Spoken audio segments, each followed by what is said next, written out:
right, welcome everyone. Thanks for tuning in to this episode of the Hawaii Retirement Show. We're here with Andy Panko, a certified financial planner and host of the Retirement Planning Education podcast and other content there. Andy, second time on the show. So happy to have you back. Sequels rarely live up to the first one, so we'll do our best. See what happens here. But tell us a little about what you've been up to since last time we talked. It's been about a couple of years. Anything exciting going on? Thanks for having me back. I very much appreciate the offer. I will try to make this break the curse of sequels falling short of the first one, especially like the Police Academy movies. If you remember them, by the time they got to like 7, 8, 9, it was like, oh man, just come on, should have stopped a while ago. But no, let's see what's going on. So I don't remember exactly when I was on last. I think it was a couple of years ago, roughly, right? Yeah. So since then, the firm has been doing well. It's myself plus now 2 advisors. I think when we talked last, there's just one other advisor who was building out, still in the process of getting clients. She's now done with her client load. I'm still done with mine. And as of a few months ago, hired a 3rd advisor who was in the process of ramping up his roster of people he works with. So yeah, going well. No complaints there. Been active on the content creation. The whole retirement planning education brand of stuff is actually separate and distinct from the advisory business. It's technically an outside of business activity, disclosed in my regulatory agreements that it is a separate entity, separate thing. It's just sort of me giving out content and education and guidance to the public, not directly an extension of the advisory firm. That's about it. Otherwise, it's wrapping up summer here. Kids going back to school soon. I just got back from a wildly exciting IRS tax conference yesterday in Orlando. All right. I bet things got real crazy down there. Yeah, it gets wild, man. It was interesting. It was over 4,000 people, which was the largest conference I've been to, industry conference. Some really good content. There's lots of presenters from the IRS and different areas of the IRS. But it is very much a different vibe than typical advisor conferences, especially stuff like XY Planning Network and some of the more newer, younger, sort of different, doing things different way advisor conferences. The look and feel of this was very much a little more cut and dry and stodgy, for lack of a better word. But it was really good content there, so I'm glad I went. Awesome. Yeah, I'm going to next week. There's a state, I guess it's the annual Hawaii State tax workshop thing. So okay. Yeah, that'd be good. Is that a big trip or somewhere you can drive to? No, it's on island here. It's on Oahu. I think they have them on each island at different dates too. They kind of do the tour. But yeah, looking forward to that. I mean, it should be. It's always good to hear what's going on. I'm sure there's a lot of great content in that one that you went to. Yeah, definitely. It is very much intentionally focused more towards tax practitioners, tax preparers. It was not an advisory or tax planning conference. It was a lot of nitty gritty about some of the tools and options and processes of representing taxpayers before the IRS. And one cool thing that I learned that I didn't already know was the IRS recently rolled out a new digital upload tool. So whether you or a client gets a letter in the mail, like questioning, hey, this looked wrong on your return, please provide us a response in 30 days.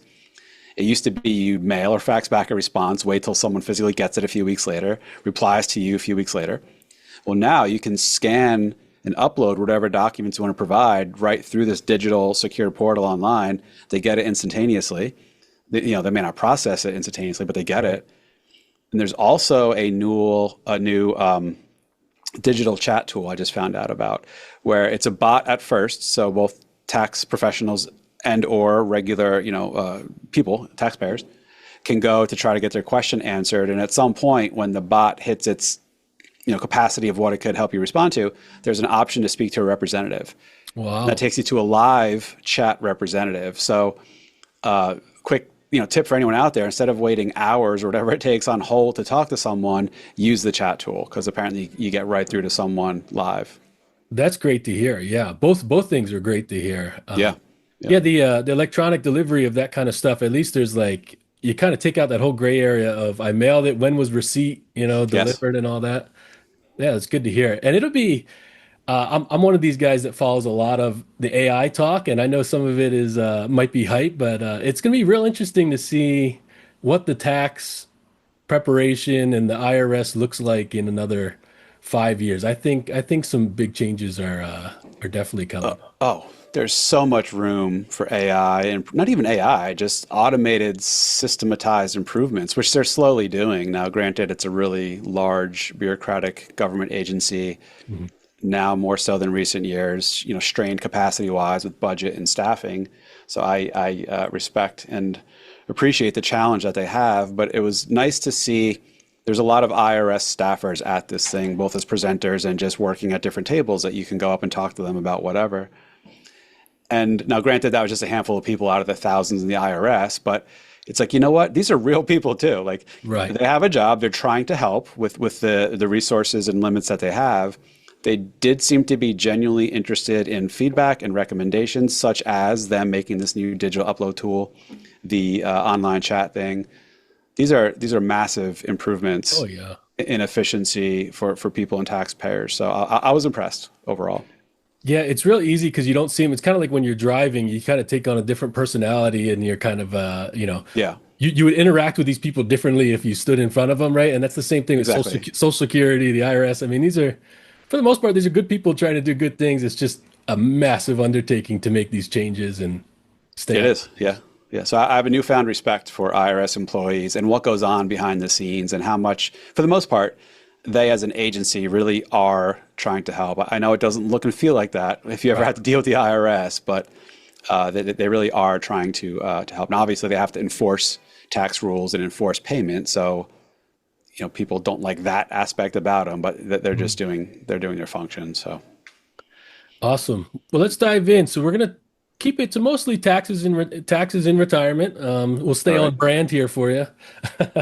cool. So big beautiful bill just kind of passed legislation recently. A lot there. Anything stand out to you? I know the big ones is kind of the senior deduction as far as retirement planning. I mean that as far as hitting that retirement planning community, there was just a lot in there, and I think it's still taking me time to kind of let it all sink in and process, especially stuff like the kid accounts, the Trump accounts. Yeah. I took like one glance through it and I was kind of like, okay, I kind of get it. But then I heard a little bit conflicting stuff and I kind of tabled it and said, I'm not going to worry about that right now or try Yeah. to Good grasp like call. what this is going to look like or what this is going to do. Yeah. There were some mentionable, noteworthy things. Some other stuff was, whatever. I think just stepping back is important to also pay attention to what was not in there Mm, as much as what was in there. So what was not in there is changes to how Social Security is taxed. There's mhm. a lot of misinformation and misunderstanding about that. The bill did not make Social Security not taxable, did not change the formula to how Social Security is or isn't taxable. Mhm. What it did do was, like you said, there's additional potentially $6,000 per person. Technically, it's a personal exemption. You can call it deduction, whatever you want. But for people 65 or older, you can get up to $6,000 of extra deduction slash exemption per person. So what that did is for many people, it will mean even though their Social Security might be taxable, this 6,000 or 12,000 in the case of married couple deduction will defray what their taxable income was, thereby indirectly making Social Security not ultimately taxable for a lot of people. So Right. just, you know, um, don't want to mix words with there. There was no Yeah. changes to how Social Security is taxed. Yeah. Right. And Right. then one thing that's going to matter to a lot of people, but not everyone, Affordable Care Act subsidies. We are currently, through the end of this year, living in a relaxed or enhanced Affordable Care Act premium tax credit subsidy world where they're more generous than they were originally. Well, after this year, they're reverting back to what they were, which all else equal means less people will qualify for credits, and those that do qualify will get slightly less credits. So for Mhm. some people, that's impactful. For others, not a big thing. But I just want to bring those up as things that are not changing, Right. that there was talk about maybe changing or what have you. Right. Right. Yeah. Here in Hawaii, the it's a big solar state for obvious reasons, right? Mm, It's sunny, mm, and so I know there's those adjustments to the EV and the solar credits. yeah, They're gonna pretty much do phase get rid of those out. those. Yeah. Yeah, yeah, that's not surprising. I mean, those are, let's call it what it is. I mean, those are politically driven, right? To Sure. nix out green energy initiatives is very much a political thing. So it is what it is. But know that after this year, basically all those green initiative credits for EV purchases, EV cars. I forget the exact term of it, but if you get solar panels, geothermal heat systems, whatever, credits for those are going away. And also just the general smaller credits for like energy efficiency home improvements, like buying new doors or windows or putting in weather stripping or something. Those are all gone after this year. So take advantage of that if, it's something you were going to buy anyway, and get it in before the buzzer this year. Yeah. Yeah, it's always interesting when one of these big legislations get passed, the Secure 2.0, the big beautiful bill. It's always interesting keeping up on. So let's talk about. I like to try to keep this podcast, Hawaii focused with a Hawaii Okay. flavor to it. So looking at estate tax, and so the big beautiful bill did it extended the federal estate tax rate. I think it increased it to 15 million in 2026. There was thoughts that it might drop back down to the pre-Tax Yeah. Cuts and Jobs Act. So that extended. But on the state level, I thought it would be interesting to talk about and hear your thoughts on state tax. Again, because we focus on federal income tax and federal taxes because that's that's the brunt of everything. But it's interesting talking about things at the state level. And I guess for the listeners, there's three terms, I guess, that I want to kind of discuss. And one is estate tax, otherwise known as death tax, which is kind of a morbid way to say it. I like estate tax. I don't know. But then for your state, in New Jersey, you have the inheritance tax, right, which is different than the estate tax. Yeah. And then which isn't really estate driven, but there's gift tax, right? So I kind of lump that into the estate planning a realm there. Sure. So Hawaii has a flat estate tax, whereas New Jersey has the inheritance tax. Yeah. And the distinction there is one is taxed to the estate, and the other is taxed to the inheritor, right? The person receiving. So, and then the gift tax, Hawaii doesn't have a gift tax. Okay. And some states do, but it's kind of interesting how there's definitely some planning around estate tax that can be done in addition to the federal, and the limits, like the state tax, the Hawaii estate tax exemption is 5.5 million, right? So for a couple, you're still at whatever that is, 11 million, right? But yeah, it's a lower threshold. It can sneak up on people if you're in this, in this bracket where you're over that 5 million, and there are estate tax considerations and planning. Yeah, it's just interesting. What are your thoughts on, do you ever come across, I mean, I'm sure it's not too common, but situations where you're planning for reducing estate taxes? Yeah. So I like the overarching thought here that most of us consumers and advisors alike focus on the federal tax implications, be it income tax or, in the case of death taxes, estate and or inheritance tax. So federally, there's no inheritance tax. There is an estate tax over, like you said, $15 million per person starting next year. But we often relegate it to like an afterthought of like the state level income taxes, or in this case, death taxes of the estate tax for Hawaii. So it definitely needs to be taken into consideration. Now, only some states have an estate and or inheritance tax, like you said. I think Maryland actually has both, so not cool for people in Maryland, estate and inheritance. And like Oregon, I think is the most punitive. I want to say it's $1 million is the max estate size, or maybe it's going up to 2 million, but it's like jokingly low. So realistically, vast majority of people won't have to worry about federal estate tax issues. But state level, depending on your state, very much could be an issue. Like Hawaii, it's probably not that difficult to exceed $5.5 million, Right. especially if you own a house, with a lot of equity, and you have a few $1 million of investable assets. So what do you do about that? I guess like anything, there's a few considerations. One, do you care? Like if you're single, you have no heirs, you don't have any particularly strong desires to leave money to charity or maximize what you leave to charity. It's like, oh, good. If I die with more money than I need, like good for me, whatever. But for other people who do care about maximizing what they leave to spouses, to children, to friends, to charities, then it starts to matter more. So someone in Hawaii, if you're bumping around $5 million of estate value now, what should you consider?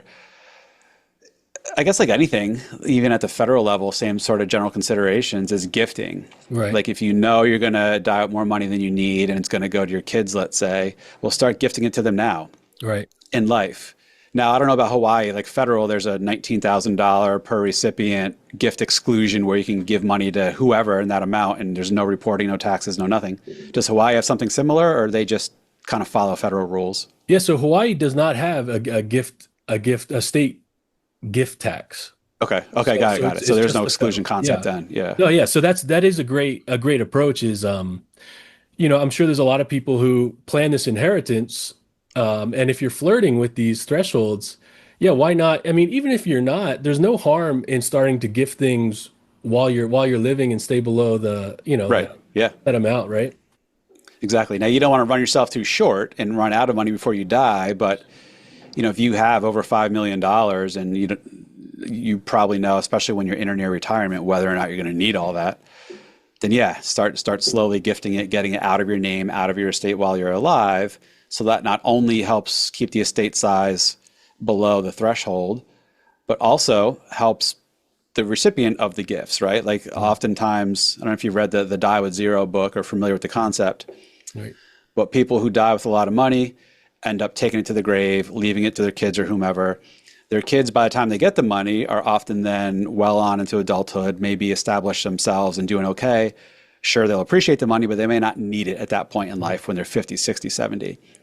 Versus if you could have gifted that away, or at least some of it, when you were younger, before you died, when your kid was only 25, 30, 40, whatever, they could have much more needed the money then, raising a family, buying a house, saving for college, as opposed to waiting till they're already established and set type thing. So there are a lot of benefits to gifting during life, not just for the gift giver, but also the recipient. So that's definitely one thing to consider. Charities, obviously, same thing. If you're charitably inclined, get ahead of that to the extent you're comfortable doing so. Those are probably the biggies, but don't sleep on life insurance, permanent life insurance. As much as people want to think I dislike permanent life insurance, I don't. I dislike the way it's often sold. Right. For people of higher net worths, where estate size is a serious consideration for them, permanent life insurance could be a fantastic, efficient, tax-effective way to maximize the amount of net of tax wealth you leave to your next generation. And I don't know if you want to get into details for that or save that for another discussion, but that is another consideration for people where they're already at or near the estate size. Yeah, no, sure. That's a great point. We can dive in a little bit to that using life insurance as a vehicle for inheritance, Yeah. as opposed to passing away and just having your assets, your retirement accounts pass through as, beneficiaries or pass through a trust. Some things that jump out right there is just, yeah, like you said, it gets the money out of the estate, Yeah. right? And then also it's tax free for the inheritor, right? Yeah. Yeah. And so there's one sort of wrinkle there. So super high level, generally speaking, anytime someone dies and they have life insurance, and that life insurance pays out the stated death benefit to the named beneficiaries, the amount of that death benefit completely tax-free Right. to the beneficiaries, whether it's $500,000, $1 million, five, like whatever. It's just tax-free cash dumped in their lap upon the passing of the insured person. So yeah, that's all true. But if you own a life insurance policy and you own it in your name individually and you die, so let's assume I have a $1 million term life policy, Right. and it's in my name, I own it, I die, the $1 million gets left to my wife. If I die today, that $1 million death benefit is included in my estate. Right. So if I'm at or near the estate size limit, like that's a problem. I don't want that. The way around that is to open what's called an irrevocable life insurance trust. Sounds funky and fancy. It's actually not that complicated. But basically, you would have to legally create this trust, a separate and distinct trust. The trust is the owner of the life insurance policy. I'm still the insured. Like I'm the trigger. When I die, that life insurance policy pays out. But the trust, not me, owns that policy. Therefore, when I die, that policy pays its $1 million death benefit, that $1 million is an asset of the trust. Right. It's not an asset in my estate. So this now is where the sort of tax magic with tax efficient wealth transfer comes into play. That's just a super basic example. Let's say I live in Hawaii and I have $6 million to my name currently across bank accounts, investment accounts, whatever. So I'm already over, and I'm single, so there's no spouse, let's assume. I'm already over the estate tax exemption. And I want to make sure as much as possible goes to my kids when I die. I don't want them to have, my estate to have to pay tax. What I can do is I can buy a permanent life insurance policy, meaning it lasts as long as I do, as long as I keep paying the premiums. And let's just assume, to make the math really egregious, that it's a $2 million death benefit, and it's going to cost me $2 million in premiums to pay it. Right. So I'm basically fully paying for it. Right. Now, most advisors are going to be like, that's a sucker bet. Why would you pay $2 million in premiums to only get $2 million back? You could have did better just investing in stocks or whatever. But the tax angles are what you have to consider. Right. I open this life insurance trust that buys this policy. I pay the $2 million premiums.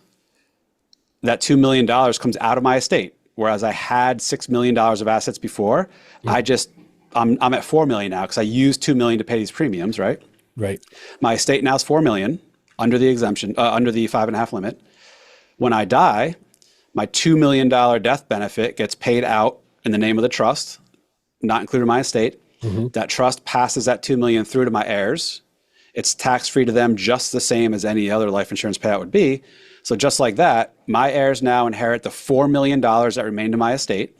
Right. And that's below the estate tax exemption limit.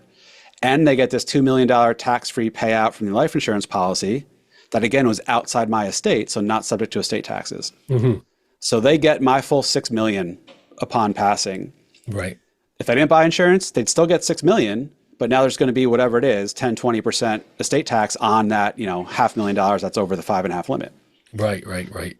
Yeah, So great super point. example, but yeah, basic example. But I think that paints a picture for people with a lot of net worth where estate size matters. Like, you have to consider insurance. Sure.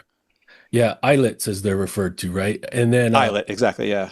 and then and I'm always fascinated. Like, it doesn't really apply to me, and I can only devote so much of my bandwidth to so much things. But I'm fascinated by, once you get up to really the ultra high net worth, the grits, the grats, the gruts, and the grants to retain annuity trust. And there really is a lot of interesting ways for those people to kind of navigate trust and taxes. There really is. And it makes the complexity of the planning that much harder. And so that's why, like in my firm, at least, we stay away from that. I realize that's a whole other area of knowledge and expertise that I don't have. Sure. So just by simply not working with folks in those scenarios, you don't have to worry about that coming up and be like, "Oh, I don't know what to do. I'm not going to be able to serve you well. Sorry." Yeah. So, At that point, it gets almost more of a legal issue than a financial planning issue when you start, getting to that point. a lot of legal and trust work, definitely. Oh yeah. One last point on the estate taxes before we move on is also, I think it's, again, the planning is minimal for most people, unless you're going to hit those thresholds. But it can come out of nowhere. For instance, like the inheritance tax for New Jersey, that's not going to be subject to this threshold the way an estate tax would. And so let's say I'm living here in Hawaii, but let's say my parents pass away in New Jersey, and then I'm set to inherit a sum of money. It can catch people off guard knowing that. And same thing if you had, let's say you yourself, Andy, you had a massive property here in Hawaii, but you pass away in New Jersey. Hawaii estate tax can actually come in and play into your picture as well. So there's the crossover, right? Yeah, state taxes are a lot more planning and work. Even like doing tax returns, federal is what it is, regardless of where you live. It's the same stuff. It's the state nuances that can trip you up if you're not already intimately familiar with them. But yes, this first scenario you painted, that's definitely accurate. You live in Hawaii, your parents live in New Jersey, they pass. Inheritance tax will apply. Now, because you're a direct lineal descendant, you're exempt. Right. But if you were not a child of the deceased, if you were just a friend or a cousin or a nephew, there would be an inheritance tax, and it goes up to 16%. So like you touched on before, an estate tax is simply a tax levied on the size of your total estate relative to some threshold. Mm-hmm. An inheritance tax isn't specific to the size of the estate. It's in particular who is the one that inherits those assets and their relationship to you. Like I said, New Jersey, it exempts direct lineal descendants, but anyone else, there can be some element of inheritance tax applied on it. So you may not know that, your parents pass, leave you $1 million. Like, oh, cool. But there's going to be, well, again, not in your case, but if you were a cousin, let's say, Right. or a nephew, there's going to be, whatever, 12, 16%. I don't remember what it is. Right. Yeah, interesting stuff. I like nerding out and just looking at how different states run their tax, structure is pretty interesting because there's Yeah. a lot of variability there, like really quite a bit. There really is, which makes it hard. Even people who own property in different states, like it's very common here. People live in New York, New Jersey, own a second home down in Florida, or somewhere warmer that's also an income tax-free state. But that can now complicate things when you die, where the asset is, where probate goes through. This starts to get more complex, where then you want to start consider having a trust, even just a vanilla living revocable trust, if you have assets in different states, so you don't get snarled in multiple state probate processes. Mm. Awesome. Let's move on to, and I'm sure you've talked about this a ton throughout your content creation journey here, but I think it's a great topic. It can never be talked about enough because it causes a lot of confusion with people, and that's the pro rata rule, the cream in the coffee. Ooh, yes, love of traditional IRAs or it doesn't apply to the Roth IRAs or 401ks, right? Those 401ks are not aggregated, but high level, do you want to just talk us through the pro rata rule, cream in the coffee, and then I got a little example I want to work through with you. Yeah. So generally speaking, if you have a traditional pre-tax account like an IRA, we'll just use that for the example because that's all this applies to. So you have an IRA, normally that's going to be mostly or solely pre-tax money, meaning the money you put in, you took a deduction on the amount of the contribution. Now that deduction is really just deferring the eventual realization of income tax on it. You're basically kicking the can down the road of paying tax on that money. So the money you put in has not yet been taxed. And then any growth on that money is also not yet taxed. And then eventually, whenever you take the money out of this account, it's all taxed at the time. Every dollar you take out is taxable as income then at the time. So that's traditional pre-tax money.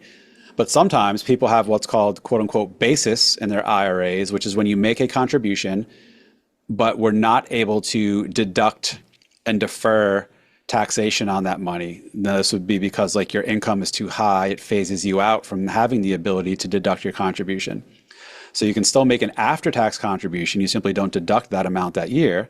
Mm-hmm. So now that after-tax contribution, let's assume was $5,000, that's money that's already been taxed. It's still lumped together and commingled in your IRA with all the rest of the money, which is not yet tax money, but you have this $5,000 of already taxed money. Mm-hmm. That's what's called basis. And the example, the cream in the coffee example is that now you have this IRA. I don't know if I'm jumping ahead with putting some numbers on it, but sure, no, go for it. Let's again assume it was a $5,000 non-deductible after-tax contribution that you made at some point, and the rest of your IRA is valued at $95,000 of pre-tax money. So in total, your IRA is $100,000 total. 5% of that is after tax. Again, that was that $5,000 contribution. 95% is not yet taxed. That means whenever you take money out, whether it's through a distribution or a Roth conversion, for example, it's going to be treated such that 5% of that money that comes out will not be taxable to you at the time because that's you removing some of your money you already pay tax on. But the other 95% of that distribution or conversion will be taxable because that's deemed to be the not yet taxed portion of your IRA. And the cream in the coffee analogy comes into play because think about it this way. You have a cup of black coffee. It's black, well, dark brown, whatever. Mm-hmm. You put a little splash of cream in it. That cream is white. Once that cream hits the coffee, you swirl it around. It's now this like homogeneous mocha colored. Mm-hmm. Every sip you take, you're taking prorated portions of some of that as cream. Most of it's coffee. Like you can't just cherry pick out just the cream at that point or just the black coffee. Right. Same thing applies to this IRA pro rata rule. You can't cherry pick out just the after-tax contribution or just the pre-tax money. everything that comes out is going to be this like homogenized, swirled up, mixed, mocha colored distribution that's part pre-tax, part already taxed. Yeah, and so it pretty much it just sets up a the only issue, like the only it's not even a problem. It's just a matter of record keeping. And Yes. that's really where it comes in. I think sometimes when people try to make Roth conversions or they're making distributions, you're going to have to constantly update and keep this tracking here. But software, you know, can do a lot of that heavy lifting for us, right? Yeah, it's not the end of the world. It's a minor nuisance. If you use tax prep software, this will calculate and carry forward every year the amount of basis you have, any basis that was taken out. If you do take a distribution or conversion, it'll do the math for you. So it's far from the end of the world. Avoid it if you can, just because it's a nuisance, because this tracking will stick with you the rest of your life until the IRA or all your IRAs are fully emptied. There is one exception. I don't know if you want to get too far in the weeds here, but you can actually segregate out the cream from the coffee if you roll the coffee portion into a traditional IRA. Then you can leave behind just the after-tax cream, put in just the pre-tax coffee. That's the only way. 401k, right? 401k, yeah. Yeah. Sorry if I said otherwise. Your 401k, yeah. The pre-tax money goes from the IRA to the 401k. Right. The after-tax money basis in the IRA stays behind. That's the only way you can sort of sift through and separate out the cream from the coffee. And then I've never had to actually go through doing that, but my understanding is that that is a viable option. But the 401k provider does not have to allow such a roll in. So That is correct. Yeah. yeah, so that can be a hold up there. It's definitely an option. I've done it a couple times, and it is at the mercy of, does that person's 401k provider allow IRA money to be rolled in? Plans do not have to allow that. The IRS does, but plans could always make their rules and requirements more strict or less lenient than what the IRS allows. So you have to check your plan to see if it's even doable. Gotcha. Okay, so let's I want to ratchet this up here, and this is something that came across my mind that I got to do some personal research to figure out how to approach this. But I just want to give an example of how simple things can be in retirement planning, but also how quickly complicated things get. Okay, and so let's take the same pro rata rule, the cream in the coffee, and we're going to add in annuities. Ooh. I know. And so I need sound effects or something. So we're adding I'll annuities. do one. How's that? Okay. So let's say hypothetically for simple numbers, and I'll try to go slowly here. So we have two traditional IRAs. One person is two traditional IRAs, right? Both have $500,000 in them. Okay, but one of them has $100,000 of basis. So 10% of their aggregate, right? But two separate IRAs. Now, Okay. you can use qualified, non-qualified money for annuities, right? Yes. So let's say you took this pre-tax traditional money and you purchased, regardless of what it is, any kind of annuity. Let's say it's an income annuity or a variable annuity at whatever reason. So you take this one annuity that has the 100,000 basis, and you bought this annuity and you annuitize it. So now it's an income stream. So I understand that we're aggregating, but this is again where they can get really complicated really quick here. So technically, 10% of all of your pre-tax IRAs is basis, and 20% of this annuity, this income stream, has a return of basis. And so I'm not actually looking for any any answer, but just pointing out the complexity of it. Now, I did read something, and this is where I got to dive a little deeper. I read something that I don't know is accurate, and that's why I'm hesitant to even say it. But I read something that says if you annuitize it, the pre-tax money, and there was basis in your total IRAs, you can subtract out and not count that as having any basis anymore. And for the remaining, so let's say in our case, the remaining $500,000 traditional IRA that we didn't annuitize, that is now going to have 20% basis because the $100,000 in there, and then the annuity is going to be distributed as if it's all pre-tax, traditional. What are your thoughts there? I know that's a complicated, nuanced case. That's wild. I know exactly what you're saying. I do not know the answer. I haven't crossed this bridge yet, thankfully. But what you just said, it would be my educated guess as well, even though that doesn't sound logical. So like what I can say with pretty high level of confidence is that if you took 500,000 and bought an annuity, but it was deferred, you did not yet annuitize it. Okay. It's still like there's still surrender value. You can still take your ball and go home. There's still a reported, contract value to this every year. Any distribution you take out of that annuity, I do believe, would get prorated just like any other normal IRA distribution. Sure. Fairly confident in saying that. If, on the other hand, you did actually annuitize this, meaning like you gave up the ownership of the lump sum of the surrender value, you handed over irrevocably, handed over that 500,000 to an insurance company. In return, you just get an IOU from them saying they'll pay you whatever the math is. I don't know, 50 grand a year. I'm making that up. You're saying that whole 50 grand you can treat as just pre-tax money. You don't have to prorate that with basis and just leave the other 500,000 of normal IRA money. Interesting, right? I mean, I think that might be right, but it almost feels wrong conceptually. And I don't know the answer. So I'm with you that it seems right, but I don't know for sure. Yeah, that's why I was hesitant to bring it up, and I thought it'd be good to discuss. But I guess it's just an example of how complicated things can get really quickly. Yeah, definitely. Yeah. The tax issues in retirement could be really complicated. Here's just one example. Now, granted, this is an annuity.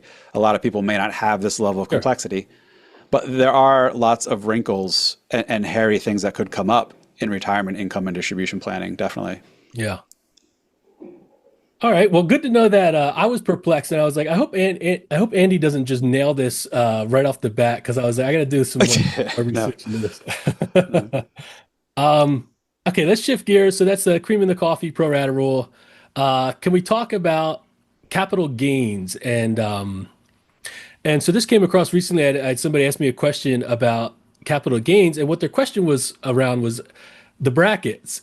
And how do I determine which bracket I'm in? What income or what amount of money do I use to determine the bracket, right? Because their assumption was, which was incorrect, but I understand their logic, was that, okay, if let's say I sell assets from a brokerage account and I have $20,000 of gain, right? So I paid capital gains, long-term capital gains. They assume that I'm just using that $20,000 to determine where I land in the brackets. However, there's this income stacking, right? And so, yes. So do you want to touch on income stacking, how you kind of fall in the brackets there?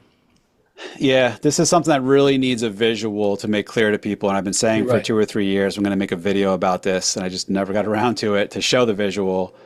But let me try my best at trying to verbally explain the visual. So yes, there's regular ordinary income tax brackets where each bracket starts and stops at a certain level of taxable income. Mm-hmm.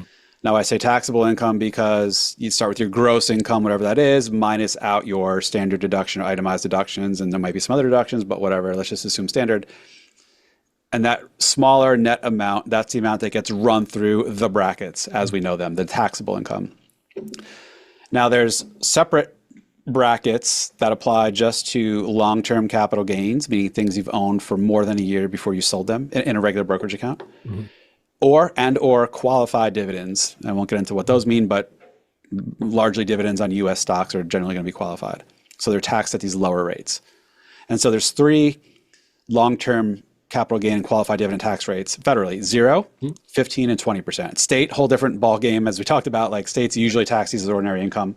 I'm not aware of any states that have like special reduced capital gains taxes, but there could be some. Hawaii actually does. So Hawaii has a flat 7.25% capital gains tax rate. Yeah. And that's lower than ordinary income, or at least on some ordinary income? Yeah, yes, I would think. Okay. Well, actually, I would actually think it's kind of middle of the road, actually. But all right, yeah. So maybe higher, maybe lower, but yeah.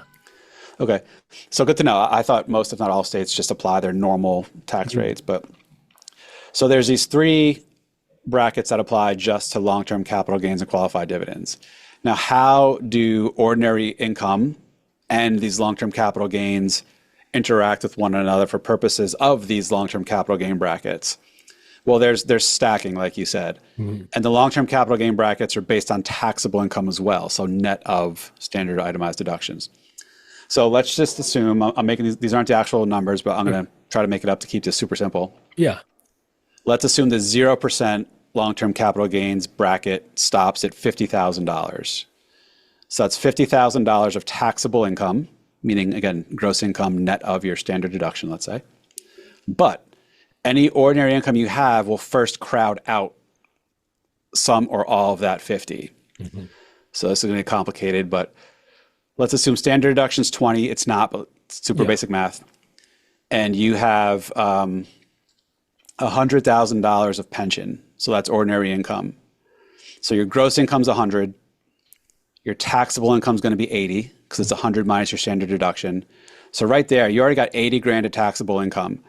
Right. If your long-term capital gain zero bracket is 50 grand of capital income, you've already blown past that because your ordinary income fully crowded it out. Right. So any long-term capital gains you do have now will sit on top of the 80 grand of ordinary taxable income you already have, thus putting your capital gains into the next capital gain bracket of 15%.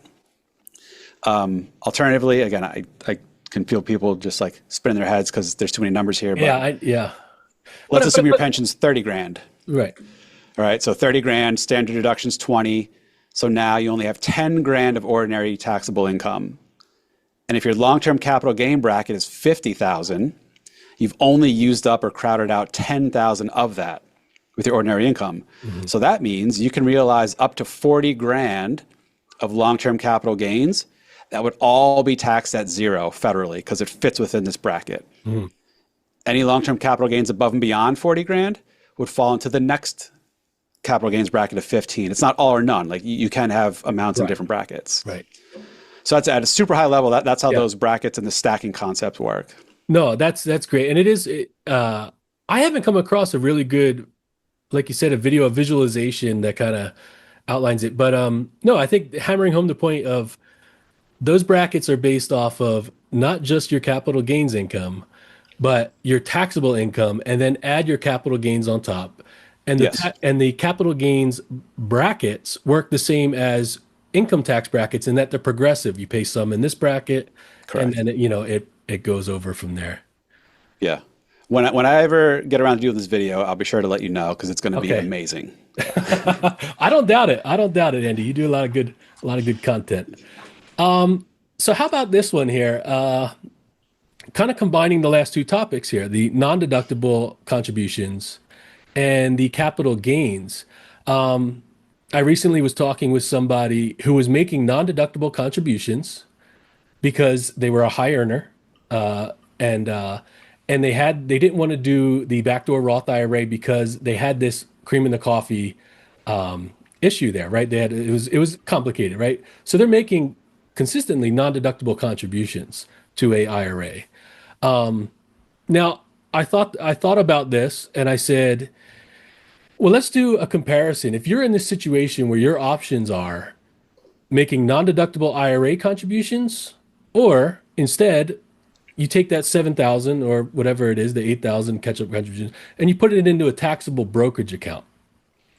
Yeah. So there's pros and cons to each there, because in favor of the non-deductible contributions, you have all the other benefits of an IRA. You can make trades. You can, there's no, tax. There's no phantom taxes with the capital gains, but what all the gains are going to be taxed at ordinary income at a later time from those contributions. Yes. Whereas,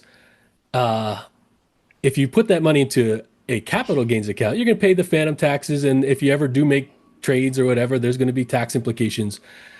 But at the end of the day, if you're long-term oriented for this money, then you'll be paying the preferential capital gains tax. And also there's R&D considerations there, whereas one is going to be subject, the other one won't. And I just want to get your take there on if somebody was in that situation. Yeah. And even at death, money you have in a regular brokerage account gets step up in basis, right, and the unrealized gain goes away in the hands of the heirs. versus if it's in a regular pre-tax IRA, you can't get around the eventual taxation of that growth, at least in that case. Like someone's got to pay that eventually. Right. Under current legislation, the heirs have to pay it typically within 10 years. So I'm with you. I know exactly what you're saying. And I hate giving dogmatic, like always do this, always don't do this. Right. But generally speaking, I'm against after-tax contributions ever, unless you are going to immediately and neatly and cleanly flip that over, convert that over via the back door to a Roth IRA, or if it's in plan in 401k via the mega backdoor Roth IRA.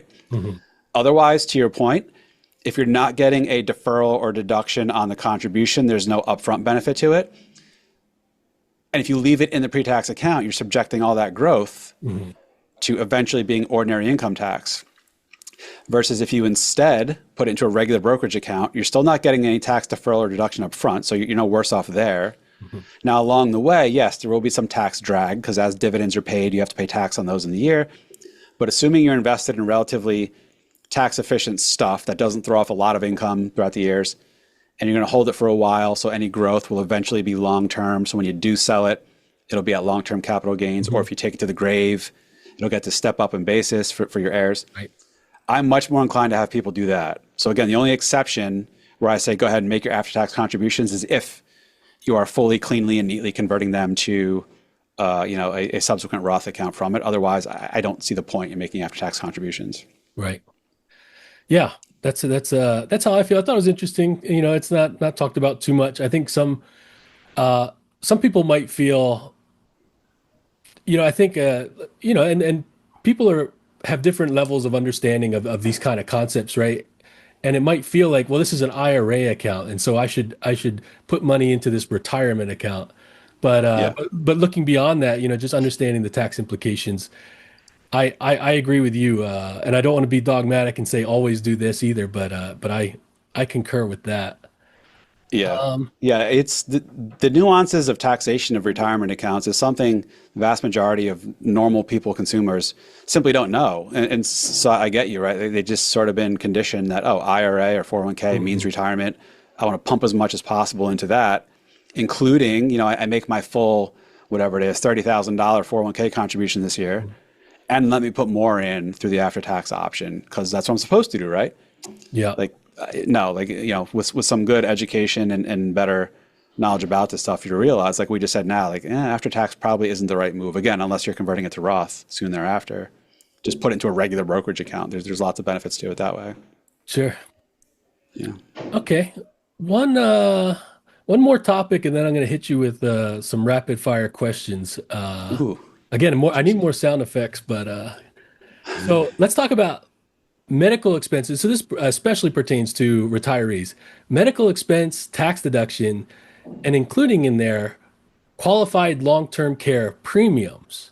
Okay, which sometimes is overlooked. Now, again, I don't want to be dogmatic. Long-term care insurance is very expensive, and in my experience, most times, if you have funding, if you have the assets to self-fund, I often lean that way because of, just the cost and the fact that premiums can change. They can increase throughout the years with long-term care policies, and it's expensive. And I also think there's a place to do. Sometimes people fall into all or none, where they think, okay, I either get long-term care insurance for the whole thing, or I self-fund the whole thing. And you can get a small policy, right? I mean, there's no harm in covering some and not all with the policy. But a couple of considerations. A qualified long-term care policy, which I don't have the definition, but just assume it's a reputable long-term care policy, a real policy from a good provider. You can deduct some of those premiums and include it in the medical expenses. For the deduction. Now, what I think is interesting is these premiums that you can deduct are limited by an age-based limit, which I think is really interesting. Are you familiar with how that? I just pulled it up. I was aware in concept of how the amount you can deduct gets larger the older you are, but I didn't know the limits. I got it in front of me now. Yeah. Yeah, so it looks like I don't know if I have the right numbers here, but if you're 40 and under, regardless of how much the premiums are, you can only deduct $480. And when I say deduct, you can take this $480, you can add it to your already other medical expenses, and then you have to pass another threshold, right? Yes. Which is the 7.5% of AGI, and then you can start to take those deductions. And I think it's just an interesting topic that I think it can be really valuable because you can add, if you're 71 and older, 6,000 is the long-term care premium limit. You tack that on to, Yeah. if you are having medical issues, some people really do deduct quite a bit later in life for these medical expenses, right? Yeah. I've actually seen this with some clients that are single Hmm. because the standard deduction's smaller than it is married. And not to get too technical, but like the state and local tax cap of $10,000 applies per return, not per person. Hmm. So for now, that's temporarily lifted for the next few years under the one big beautiful bill where it could be up to 40, but let's go back a couple years and pretend we're still there. So like if you were married, standard deduction is roughly $30,000. It's hard to exceed that with standard deductions when you're capped out at $10,000 as a couple in state and local taxes. So then it comes down to really just mortgage interest, which if you own your home outright, like you don't have that. Medical deductions, like you said, that's a high bogey to hit. You combine your total medical expenses need to exceed 7.5% of your gross income. Only on that excess are those then itemizable. And then like charitable donations. So that's really it. So single people were more likely to hit itemized deductions than married because you can hit that $10,000 state and local tax thing. Then maybe you got home interest, mortgage interest, maybe some deduction, donations, whatever. So point is that I do have a client who was taking itemizing deductions and was getting some benefit for, at least in 1 year, because she had high medical expenses, was getting a benefit for her long-term care premiums. But otherwise, no, this isn't as favorable of a benefit as it may sound, because like you said, to hit this bogey, you have to exceed 7.5% in total of AGI and total medical expenses. Even then, you need to add that to your other itemized expenses. They need to be large enough collectively to exceed your standard deduction. But it's nice that there is a potential benefit to, tax benefit to long-term care premium payments versus none at all.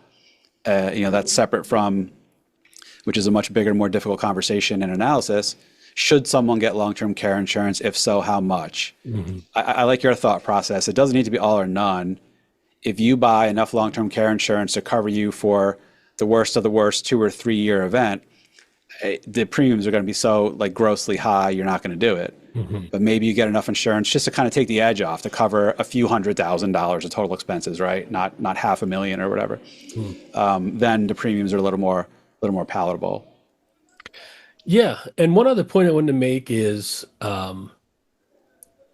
if any listeners are ever pitched the long-term care deductibility of premiums, I just Yeah. want them to be cognizant of, one, it has to be a qualified long-term care policy, and two, it has to be specifically for long-term care insurance, meaning it can't be a rider that is also included in like Oh, a an hybrid life annuity, insurance. Yeah, yeah, yeah. or a life insurance, because it has to specifically be for long-term care. So if you're paying one premium, you know what I mean, for a policy, then you can't cipher out what is, designated for that long-term care.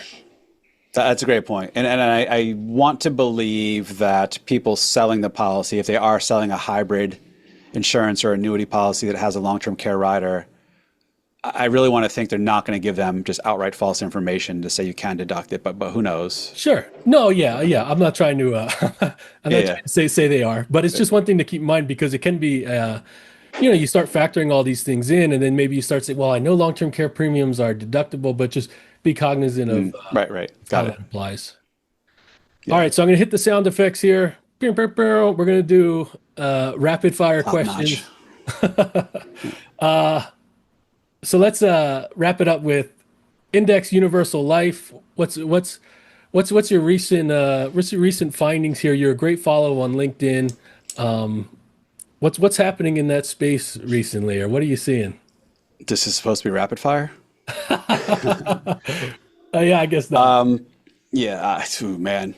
we can do an episode just on this. I don't know. I think in general, my views are the product isn't inherently bad. I think it's way oversold. It's definitely the latest, greatest shiny object, almost gold rush, where people are coming out of all areas of life to get into insurance sales, to focus on selling specifically index universal life. Yeah. Because it appears to have this concerted industry-wide push behind it to get this out into, to the masses. Again, it's not a bad product. I think there's a lot more variability and risk and complexities to it than most people know. Especially consumers, even some people who sell it, especially the more junior ones, don't fully get it. Right. But consumers, almost no consumers will ever truly fully understand and appreciate what exactly they bought, what it can do, what it might do, what it might not do, etc. So I don't know, tread lightly. I'm not against permanent life insurance, like we've already talked about a few times. There's different flavors of permanent life insurance. There's different levels of risk amongst those flavors. So for example, traditional plain vanilla whole life insurance is the lowest risk, lowest variability permanent life insurance product out there. I mean, there's different flavors within that, but generally speaking, the other end of the spectrum will be variable universal life, where the money is actually invested in stock and stock-like investments that could have really wild swings in values and risk. Somewhere in the middle of that risk spectrum is index universal life. More risky, more uncertain outcome than whole life, less risky, less uncertain outcome than variable universal life. Doesn't make it right or wrong. Just the people buying it need to really figure out, what exactly am I trying to solve with this? And why is index universal life in particular the best option to solve these things, as opposed to other alternatives, be it whole life, variable universal life, annuities, investment, like whatever. I'll stop there because there's lots of little angles to go into. No, it's great. And then I'm a big proponent of, I am not anti any tool, anti any product, but I my favorite basketball player is Tim Duncan. They call him the big fundamental. And my approach to financial planning is, the bank shot in basketball will always work. The tried and true simple stuff, it works, right? It gets you 95% of the way there. When you start flashing these bells and whistles and combining all these different things, and you're adding, cap rates and participation rates, and you're adding just the more complexity you add, I don't think there's more value. And if there is, it's marginal. But again, there's a time and place and a approach for everything, right? Agreed. Okay, what about a good financial team, right? We got an estate planning attorney, we got a CPA, and we got a financial advisor, let's say. Let's say you're a do-it-yourselfer. You just maybe even you do your taxes yourself, right? I wouldn't advise for people to go through these online estate planning, different things out there. I'm sure that they have a function, but yeah, I guess, what are your thoughts on having somebody on your team fill two roles? And I know you do some of this. I do as well. I'm an enrolled agent, but what I do is I help out at another CPA's office and let him kind of be the expert in the room when it comes to taxes.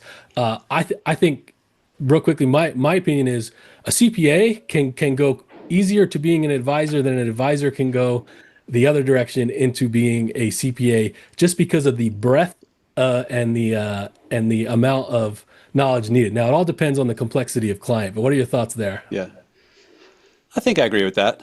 In general, 100% true that no one person can be all things to all people. Like I know it would not be efficient. I would not be working in people's best interest. I know I can't possibly know everything about everything. Mm-hmm. So I don't want to be, nor can I be, someone's estate planning attorney and their investment manager and their tax preparer and their insurance agent and their Medicare agent and their broader sort of hub, generalist financial planner. You have to pick and choose. The more you try to be all things to all people, the more you're less things to anybody, because you just can't feasibly keep up with the level of competence and knowledge and stuff. So I've chosen, and this isn't the right way for everyone, but I've chosen to be what I view as the hub, the broader, bigger picture financial planning that helps coordinate and has a view over all the aspects of someone's life. I also manage the investments. And for most clients, I also do their taxes. Mm-hmm. Now, which I find is a great symbiotic relationship between planning and tax prep and vice versa, because in retirement, like we talked about before, there's so many tax nuances and implications. And when someone's in the distribution stage of life, they don't have wages from which to withhold taxes. Like, how are they going to pay taxes is a very important thing. Is it from withholdings? Is it from estimated payments? Right. And since me as a broader planner and you as well, you have the holistic view of their finances, like we're in a good position to know the nitty gritty of their income and tax situation, to be the ones to help them, not just do their taxes, not that you have to, but if you want to, great, but also be acutely aware of what their tax situation or tax return is going to look like. But that's where I stop. Like, I'm not going back to law school to become an attorney. I know the basics of estate planning and documents, but I'm going to refer that out. Insurance, I know insurance well, fundamentally how it works. I know when certain annuities or certain insurance policies might make sense for people.